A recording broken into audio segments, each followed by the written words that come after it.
Case आया, हजरत उस्मान ने अपनी छत के ऊपर आया, एक खुतबा दिया। क्या दिया? वो सुनने वाले खुतबा है, जरा ध्यान से सुनिए। कहा, ए लोगों, तुम मुझे कत्ल करना चाहते हो। किसी मुसलमान को कत्ल किया जाता है 3 बातों की वजह से। 3 बातों में कोई एक बात अगर किसी के अंदर आए तो उसका खून हलाल हो जाता है। नंबर 1, कोई मुसलमान अगर मुर्तद हो जाए तो उसका खून हलाल हो जाता है।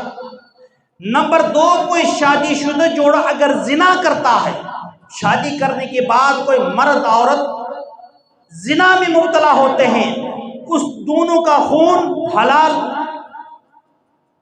नंबर 3, किसी को बंदे ने कत्ल किया है नाहक, उस कत्ल के बदले में कातिल का खून हलाल। फरमाए इन 3 बातों की वजह से किसी का कत्ल करना हलाल होता है। नंबर 1 मुर्तद होना, नंबर 2 जिना करना, नंबर 3 किसी को कत्ल करना।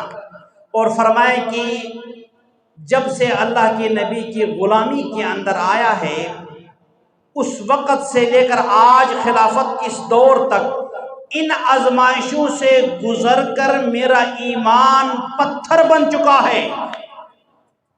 ईमान क्या बन चुका है? पत्थर बन चुका है। खत्म होना तो दूर की बात है। फरमाया दूसरा, इर्तिदाद तो मेरे अंदर नहीं। फरमाया दूसरा कि जब कोई शादीशुदा जोड़ा जिना करता है, फरमाया अल्लाह की कसम, दौरे जाहिलियत के अंदर भी मैंने कभी जिना नहीं किया। इस्लाम तो दूर की बात है, जब दौरे जाहिलियत थी उस वक्त भी मैंने कोई जिना नहीं किया।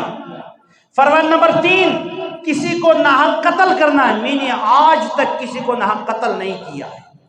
तो तुम मुझे कत्ल करना चाहते हो, इन 3 वजहों में मेरे अंदर तो कोई वजह नहीं है, मुझे क्यों कत्ल करना चाहते हो?